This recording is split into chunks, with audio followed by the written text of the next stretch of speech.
नमस्कार, AB star news देख रहे हैं आप और देश लाइव में मैं हूं आपके साथ सोहन सिंह।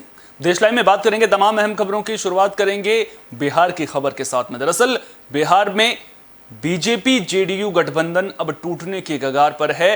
मुख्यमंत्री नीतीश कुमार कुछ बड़ा फैसला ले सकते हैं, लेकिन आखिर वो वजहें कौन सी हैं जो बीजेपी जेडीयू गठबंधन के टूटने की वजहें बनी हैं, इस पर भी नजर डालनी बेहद जरूरी है। बिहार की सियासत आज फिर एक नए मोड़ पर खड़ी है। सीएम नीतीश कुमार का अगला कदम क्या होगा, इस पर बीजेपी, आरजेडी, कांग्रेस, हम और बिहार में सक्रिय हर राजनीतिक दल की नजर है। इसके साथ ही बीजेपी जेडीयू गठबंधन के इस मुकाम तक पहुंचने को लेकर राजनीतिक गलियारों में भी चर्चाओं का बाजार गर्म है।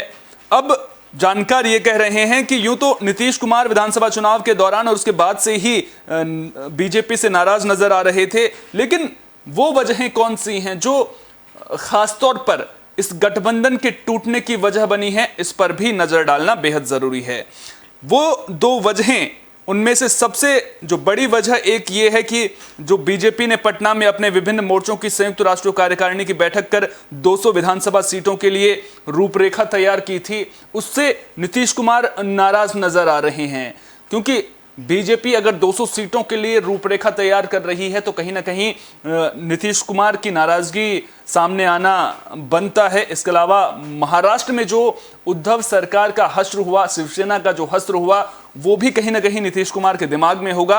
और साथ ही सबसे बड़ी वजहों में से एक वजह यह भी है कि विधानसभा में स्पीकर विजय कुमार सिन्हा से नीतीश कुमार की नहीं बन रही थी। नीतीश कुमार चाहते थे कि विजय कुमार सिन्हा को हटा दिया जाए, लेकिन बीजेपी इसके लिए तैयार नहीं थी। इसके अलावा चिराग पासवान ने विधानसभा चुनाव के दौरान, आपको याद होगा, किस तरह से नीतीश कुमार के खिलाफ मोर्चा खोल रखा था, और जहां पर जेडीयू के उम्मीदवार खड़े थे उनके खिलाफ जो है चिराग पासवान ने उम्मीदवार खड़े किए थे और बीजेपी के साथ अपने जो रिश्ते हैं उनका हवाला दिया था। और इसको कहीं ना कहीं नीतीश कुमार जेडीयू के कम सीटें आने की वजह भी मानते हैं कि यही एक वजह रही है जिसकी वजह से जेडीयू की सीटें बिहार में कम आई थी पिछले चुनाव में। आपको बता दें कि पिछले चुनाव में बिहार में जेडीयू की सिर्फ 43 सीटें आई थी। जेडीयू नेताओं ने इसकी समीक्षा में यह भी कहा था कि ऐसा जनाधार की वजह से नहीं हुआ है, जनाधार पूरा है पार्टी का, लेकिन उनकी पार्टी के खिलाफ जो षड्यंत्र हुआ है उसकी वजह से उनकी सीटें कम आई हैं। इसके अलावा आरसीपी सिंह ने केंद्रीय मंत्री बनने के लिए जिस तरह से नीतीश कुमार को दरकिनार करके सीधे बीजेपी से बात की थी, तो वो बात भी कहीं ना कहीं नीतीश कुमार को नागवार गुजरी थी। साथ ही साथ जब राष्ट्रपति चुनाव के लिए समर्थन की बात की जा रही थी, तो जो बैठक बुलाई गई थी उसमें चिराग पासवान को भी बुलाया गया था, तो उससे भी नीतीश कुमार नाराज थे।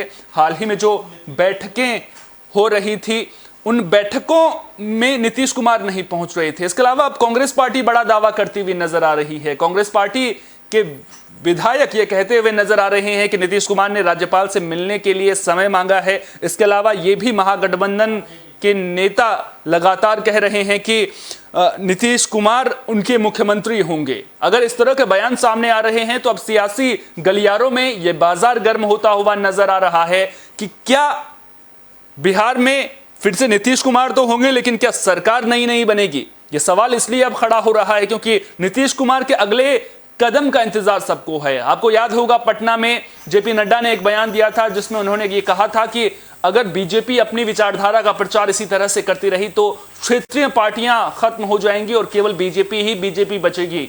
तो क्या जेपी नड्डा को भी अपने बयान देने से पहले गठबंधन के बारे में सोचना चाहिए था, गठबंधन धर्म को ध्यान में रखना चाहिए था?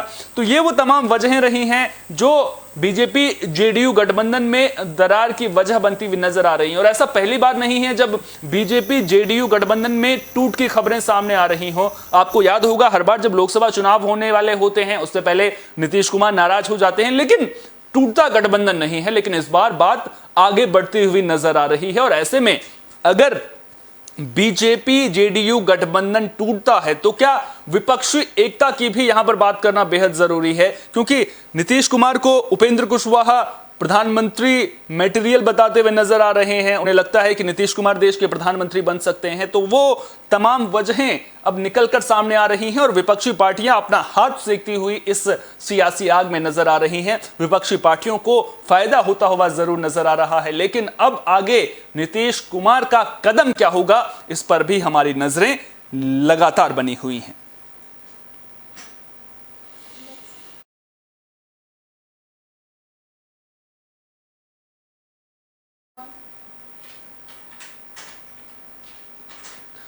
अब बात संसद के मॉनसून सत्र की भी कर लेते हैं। जी हां, संसद का मॉनसून सत्र समय से 4 दिन पहले ही स्थगित कर दिया गया।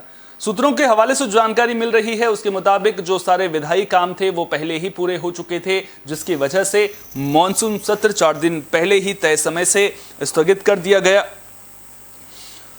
संसद के दोनों सदनों को सोमवार दोपहर को अनिश्चितकाल के लिए स्थगित कर दिया गया। ऐसा 7वीं बार हुआ है जब संसद के दोनों सदनों को तय सीमा से पहले स्थगित किया गया हो।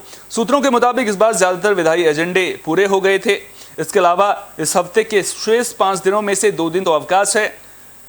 अगर बात आज की करें तो 9 अगस्त यानी कि आज मुहर्रम है, तो वहीं 11 अगस्त को रक्षाबंधन है। इन 2 दिन संसद की छुट्टी रहती है। ऐसे में त्योहार के इस मौके पर सांसद अपने निर्वाचन क्षेत्र वापस लौटना चाहते हैं। सरकार के मुताबिक विधायी एजेंडा पूरा होने के बाद सत्र को छोटा करने के लिए सदस्यों की मांग पर सहमति बनी।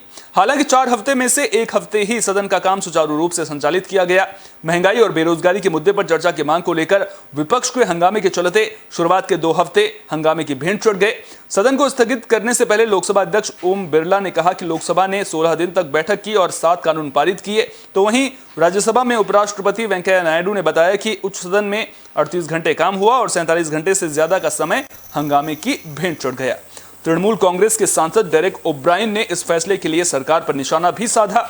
उन्होंने ट्वीट करते हुए कहा कि यह 7वीं बार है जब संसद सत्र को छोटा किया गया है। पिछले कुछ सत्रों से विपक्ष लगातार ये शिकायत करता आ रहा है कि सरकार ने समय की कमी का हवाला देते हुए उन मुद्दों पर चर्चा से इनकार कर दिया जिस बारे में उसने ध्यान दिलाया है।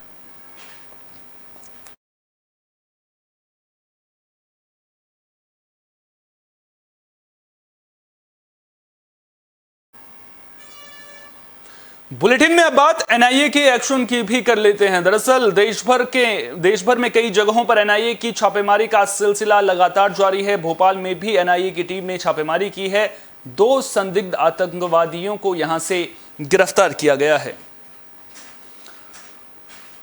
तो एनआईए ने भोपाल में फिर से छापेमारी की है। इस बार जमात उल मुजाहिदीन यानी कि जेएमबी के संदिग्ध आतंकवादियों को हिरासत में लिया गया है, जिनसे पूछताछ की जा रही है। ये 1 महीने में दूसरा मौका है जब एनआईए ने भोपाल या उसके आसपास संदिग्ध आतंकियों की धरपकड़ की है। पिछली बार रायसेन से 2 युवकों को पकड़ा गया था, जिन्हें पूछताछ के बाद छोड़ दिया गया था। एनआईए ने दोनों आतंकियों को इटखेड़ी इलाके से पकड़ा है। आरोपियों की पहचान हमीदुल्ला उर्फ राजू गाजी और मोहम्मद शहादत हुसैन के रूप में हुई है। दोनों मूल रूप से बांग्लादेश के रहने वाले हैं। दोनों पर विभिन्न सोशल मीडिया प्लेटफॉर्म पर विभिन्न समूहों में ऑनलाइन घृणित और आपत्तिजनक सामग्री पोस्ट करके जिहाद के प्रचार प्रसार में शामिल होने के सबूत मिले हैं। ये आरोपी बांग्लादेश और भारत में अपने सहयोगियों से बात करने के लिए एनक्रिप्टेड ऐप का इस्तेमाल करते थे। आरोपी इससे पहले भोपाल में ऐशबाग में गिरफ्तार जमात ए मुजाहिदीन से जुड़े आतंकियों के करीबी और सहयोगी हैं। इससे पहले मध्य प्रदेश एसटीएफ भोपाल ने 14 मार्च 2022 को केस दर्ज कर ऐशबाग से संदिग्ध आतंकी को पकड़ा था। इसके बाद 5 अप्रैल को एनआईए ने केस अपने हाथ में लेकर दोबारा एफआईआर दर्ज की थी। इस केस में 7 आरोपियों को गिरफ्तार किया गया था। इसमें 3 बांग्लादेशी थे। अभी तक की जांच में सामने आया है कि ये आतंकी जेएमबी की विचारधारा का प्रचार करने और युवाओं को भारत के खिलाफ जिहाद करने के लिए प्रेरित करने में शामिल पाए गए।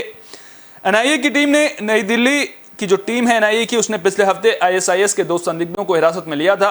रायसेन और सिलवानी में छापे मारे थे। दावा किया था कि कुछ आपत्तिजनक सामग्री भी बरामद हुई है। शाहजहानाबाद इलाके से मदरसे में पढ़ाने वाले 24 साल के जुबैर मंसूरी को हिरासत में लिया था। वहीं गांधीनगर के अब्बास नगर से हाफिज अनास को गिरफ्तार किया था। बाद में उन्हें पूछताछ के बाद छोड़ भी दिया गया था।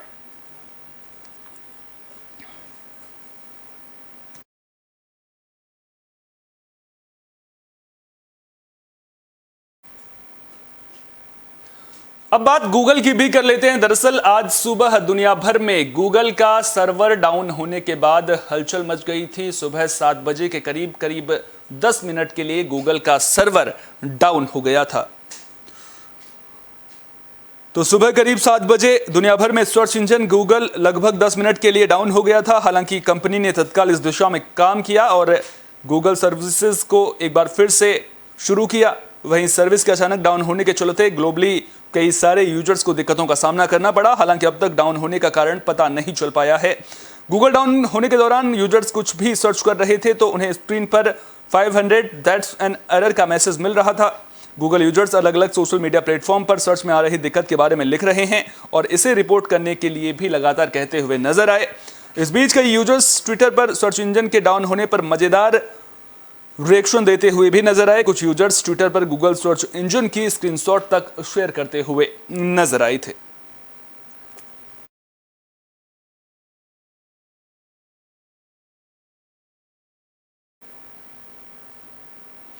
बुलेटिन के आखिर में बात क्रिकेट की भी कर लेते हैं। दरअसल एशिया कप के लिए टीम इंडिया का ऐलान हो चुका है। कई चौंकाने वाले नाम भी सामने आए हैं। जसप्रीत बुमराह जो चोट है उसकी वजह से बाहर हो गए हैं, जो टीम इंडिया के लिए बड़ा झटका भी माना जा रहा है। तो एशिया कप 2022 के लिए बीसीसीआई ने 15 सदस्यीय भारतीय क्रिकेट टीम का ऐलान कर दिया है। टीम इंडिया के स्टार गेंदबाज जसप्रीत बुमराह पीठ की चोट के कारण टूर्नामेंट से बाहर हो गए हैं। पूर्व कप्तान विराट कोहली की टीम में वापसी हुई है। उन्होंने आखिरी बार इंग्लैंड के खिलाफ मुकाबला खेला था। स्टार ओपनर केएल राहुल भी फरवरी के बाद पहली बार टीम में जगह बनाने में कामयाब हुए हैं। आगामी टी20 टूर्नामेंट के लिए उन्हें टीम का उपकप्तान बनाया गया है। कोविड-19 की चपेट में आने के कारण राहुल वेस्टइंडीज के खिलाफ पिछले सीरीज में हिस्सा नहीं ले पाए थे। स्पोर्ट्स हर्निया सर्जरी से उबरने के बाद टीम में उनकी वापसी हुई है।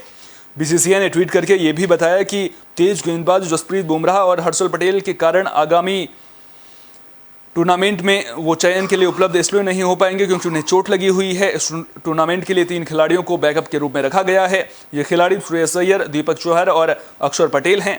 एशिया कप 2022 में भारत को अपना पहला मुकाबला 28 अगस्त को दुबई इंटरनेशनल क्रिकेट स्टेडियम में पाकिस्तान के खिलाफ खेलना है। आउट ऑफ फॉर्म बल्लेबाज विराट कोहली को एशिया कप के लिए भारतीय टी20 टीम में चुना गया है। वे 17 जुलाई को इंग्लैंड दौरे के बाद 1 महीने से ज्यादा के ब्रेक के बाद वापसी कर रहे हैं। उन्हें वेस्टइंडीज के खिलाफ हाल ही में समाप्त वनडे और टी20 सीरीज में आराम दिया गया था और वो जिम्बाब्वे में आगामी वनडे सीरीज के दौरान भी आराम करेंगे। पिछले साल विश्व कप के बाद से कोहली ने सिर्फ 4 टी20 अंतर्राष्ट्रीय मुकाबले खेले हैं।